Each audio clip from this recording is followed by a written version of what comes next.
নজর রাখবো আন্তর্জাতিক কলকাতা বইমেলার দিকে। ৪৯তম আন্তর্জাতিক কলকাতা বইমেলায় প্রিয়া বুক হাউসের উদ্যোগে এসবিআই অডিটোরিয়ামে মঙ্গলবার একটি বিশেষ গ্রন্থ প্রকাশিত হলো। লেখক উত্তম পালের দর্শনে সক্রেটিস বনগার ছেলে উত্তম পাল, পেশায় ইংরেজি শিক্ষক। দীর্ঘ ২ বছর ধরে সক্রেটিসকে নিয়ে পড়াশোনা করে এই গ্রন্থটির রচনা করেন তিনি। এই বিশেষ বই প্রকাশ অনুষ্ঠানে উপস্থিত ছিলেন বিশিষ্ট ভাষাবিদ পবিত্র সরকার, বিশিষ্ট সাহিত্যিক শঙ্কর লাল ভট্টাচার্য এবং বিশিষ্ট সাংবাদিক জয়ন্ত ঘোষাল, বিশিষ্ট লেখক তথা প্রাক্তন পুলিশ অধিকর্তা নজরুল ইসলাম সহ বহু গুণী ব্যক্তিরা।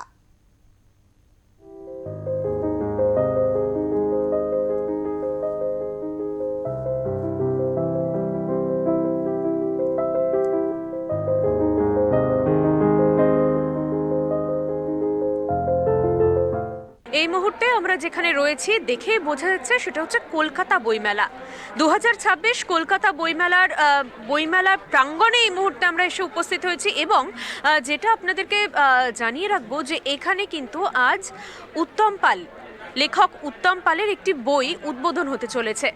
সেই বইটি অন্যান্য বিভিন্ন বইগুলির থেকে সম্পূর্ণভাবে কিন্তু আলাদা, কারণ এখানে তিনি যে বইটি লিখেছেন, যে বইটির উদ্বোধন হতে চলেছে এই মুহূর্তে, সেই বইটি হচ্ছে দর্শনে সক্রেটিস। আমরা সক্রেটিসের নাম বহু জায়গায় ইতিহাসের পাতায় পড়েছি, কিন্তু তার সম্পর্কে সম্পূর্ণভাবে বিস্তারিতভাবে অনেক কিছুই আমরা হয়তো জানি না। সেই না জানা তথ্যগুলোই তুলে ধরা হয়েছে এই বইটির মাধ্যমে। বইটি লিখেছেন উত্তম পাল এবং তার এই বইটি আজ এসবিআই প্রেক্ষাগৃহে, এসবিআই অডিটোরিয়ামে কিন্তু এই বইটি উদ্বোধন হতে চলেছে এবং এখানে কিন্তু এক ঝাঁক মানুষজন থাকবেন যারা ভীষণভাবে আমাদের সকলের পরিচিত, ভীষণ গুণী মানুষ, শিল্পী মানুষ, লেখক, কবি, এবং তার পাশাপাশি তাদের কিন্তু আলাদা নানা পরিচিতি রয়েছে। সেই ছবি তুলে ধরবো আপনাদের জন্য ওঙ্কার বাংলার ক্যামেরায়।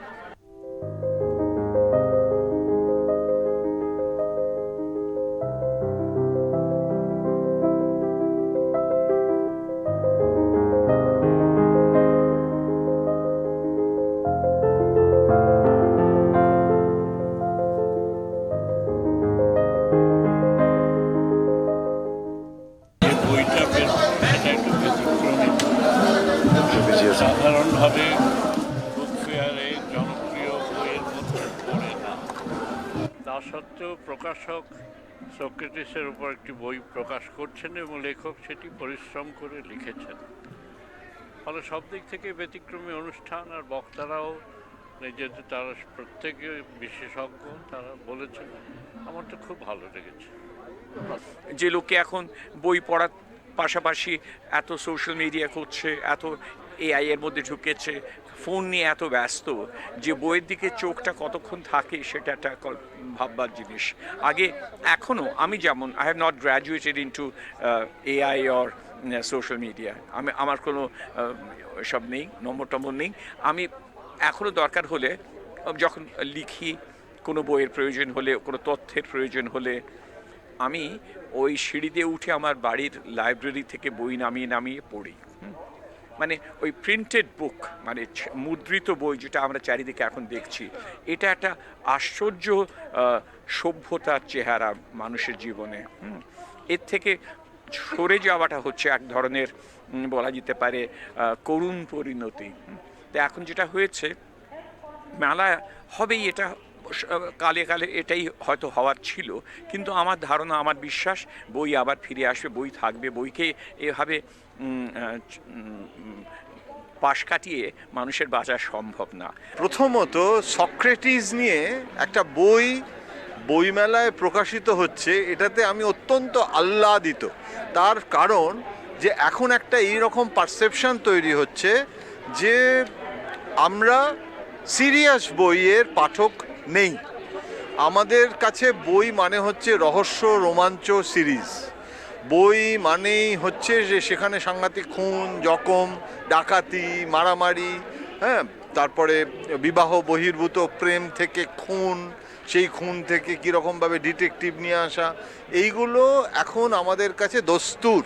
এবং এই জিনিসটা সোশ্যাল মিডিয়া এবং নানান রকমের ওয়েব সিরিজ এইসবের দ্বারা আমরা আক্রান্ত। কিশোর সাহিত্যটা উঠে গেছে ভূত, রহস্যর নামে আরও ভয়ঙ্কর সমস্ত নেতিবাচক একটা মূল্যবোধ আমাদের সেটা নিয়ে যাচ্ছে, এমনটা মনে হয়। ফেলুদার পাঠক পর্যন্ত থাকছে না, ফেলুদাও কমিক স্ট্রিপে পড়ার অভ্যাস তৈরি হয়ে যাচ্ছে। এখন এই যে প্রেক্ষাপট, সেখানে এরকম একটা সক্রেটিসকে নিয়ে বই, এটা প্রকাশকেরও সাহস, তার পরিচয় তিনি দিয়েছেন। এবং পুরো বইটা আমি দেখলাম যে যেভাবে শুধু সক্রেটিস নয়, সক্রেটিসের পর প্লেটো, অ্যারিস্টটল, এবং এই যে জ্ঞান চর্চার ব্যাপারটা, এটা না সেদিনের বই নয়, এই বইটা কিন্তু আজকের বই। অর্থাৎ সক্রেটিস তো কথা বলতে বলেছিলেন, ডায়ালগ যে প্রসেসটা, সেটা ভারত পাকিস্তান, ভারত বাংলাদেশ থেকে শুরু করে পূর্ণেন্দু পত্রীর প্রেমিক প্রেমিকার কথোপকথন, এবং সবেতেই কথোপকথন লাগে। আমি তো বলছিলাম ঠাকুর রামকৃষ্ণের কথামৃতটাও তো কথোপকথন। সুতরাং কথামৃত মানে কথোপকথন, ডায়ালগ মানে হচ্ছে গণতন্ত্র, যেটার আজকে খুব বিপদ। সেই গণতন্ত্রের বিপদের দিনে সক্রেটিসকে স্মরণ করা, এটা আমার কাছে খুব প্রাসঙ্গিক এবং তাৎপর্য। আরেকটি নতুন আঙ্গিকের, নতুন ধাঁচের বই দর্শনে সক্রেটিস, ওটা উত্তম পাল উনি প্রকাশ করেছেন, উনি লিখেছেন, আমার এখানে প্রকাশিত হয়েছে। এটা প্রবন্ধ। আশা করব যে পাঠক এই বইগুলো যেমনভাবে ডিমান্ড করে এখনও এবং ভবিষ্যতে করবে। এবং এই যে মানুষে বলে মানুষ বইমুখী বিমুখ, আমার কিন্তু মনে হয় বই কিন্তু এখনও মানুষের চাহিদা আছে, বই পাঠক পড়েন। তার প্রমাণ কলকাতা বইমেলার যে পাঠকের সমাগম হয়, এই থেকে আমি আশাবাদী যে পাঠক আমাদের বিমুখ করবে না। ভবিষ্যতে আমরা আর ভালো বই করব, এই দিকে পাঠক চেয়ে থাকবে, এটাই আমার বিশ্বাস। অ্যাকচুয়ালি আমার এই বইটা হলো দর্শনে সক্রেটিস। এটা আমি বইটা অনেক দিন ধরেই লেখার পরিকল্পনা করছিলাম, কিন্তু সক্রেটিস এমন একটা সাবজেক্ট, সক্রেটিস নিজেই একটা সাবজেক্ট। এই সাবজেক্টে লিখতে গেলে তো এত সোজা ব্যাপার নয়, আমাকে অনেক গবেষণা করতে হয়েছে, বিভিন্ন বইয়ের হেল্প নিতে হয়েছে। সেগুলো নিয়ে আমার মনে হয়েছে যে সক্রেটিস সম্পর্কে বাংলাতে সেইভাবে কিন্তু বই নেই, খুব কম বই আছে। বাংলাদেশে দুজন লেখকের বই আছে, আমাদের ওয়েস্ট বেঙ্গলে সক্রেটিস সম্পর্কে বাংলা বই খুব কম আছে। তো সেটা ভেবে এবং সক্রেটিসের প্রতি একটা অন্যরকম দুর্বলতা থেকে আমি সক্রেটিস সম্পর্কে লেখার একটা চিন্তাভাবনা করি। এবং লিখতে গিয়ে দেখলাম যে সক্রেটিস তো নিজে কিছু লিখে যাননি। সক্রেটিস যেটা করেছেন সেটা হলো তিনি সবই তার শিষ্যদেরকে বলে গেছেন, কিন্তু নিজে কিছু লেখেননি।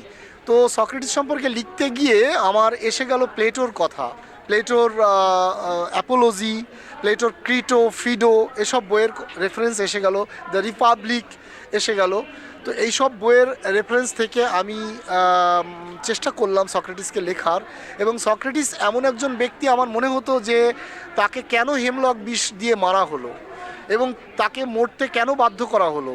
তো সেটা থেকে আমার সেই প্রশ্ন থেকেই আমি যখন পড়াশুনো করে দেখলাম যে 501 জন জুরির মধ্যে সক্রেটিস সম্পর্কে একটা অভিযোগ আনা হয়েছিল যে সক্রেটিস নাকি যুবকদেরকে কলুষিত করে এবং করেছেন, এবং ধর্ম সম্পর্কেও তার বিরুদ্ধে অভিযোগ আনা হয়েছিল যে তিনি প্রচলিত ধর্মে বিশ্বাস করতেন না।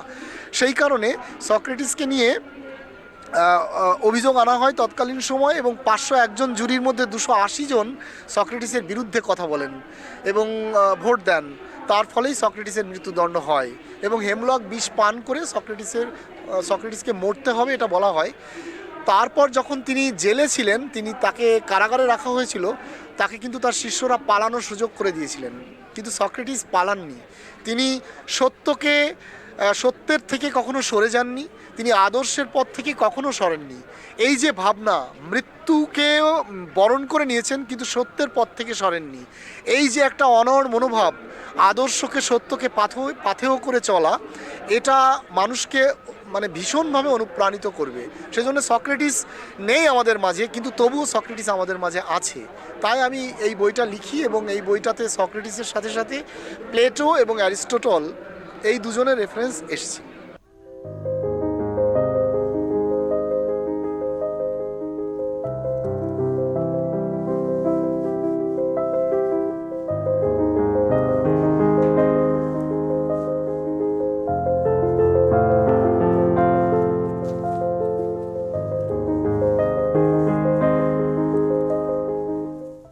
আপনারা এতক্ষণ দেখছিলেন এসবিআই অডিটোরিয়ামে যে বিশেষ অনুষ্ঠান দর্শনে সক্রেটিসের উদ্বোধন হলো এবং তার পাশাপাশি কিন্তু আমরা শুনলাম বিভিন্ন গুণী মানুষ যারা এখানে উপস্থিত ছিলেন তারা এই বইটি সম্পর্কে কি বললেন সেইগুলো কিন্তু আপনাদের সামনে তুলে ধরলাম। এর পাশাপাশি কিন্তু বইমেলাকে কেন্দ্র করে কিন্তু মানুষের উন্মাদনা স্বাভাবিকভাবেই কোনো অংশেই কম নেই। আরও উন্মাদনা বাড়ুক, বই প্রেমীদের সংখ্যা বাড়ুক বইমেলার প্রাঙ্গণে, এটাই কলকাতা বইমেলার কাম্য এবং আমাদের সকলের কাম্য। ক্যামেরায় সন্তোষ রায়ের সঙ্গে দেবাঞ্জলি কুণ্ডু চৌধুরীর রিপোর্ট, ওঙ্কার বাংলা।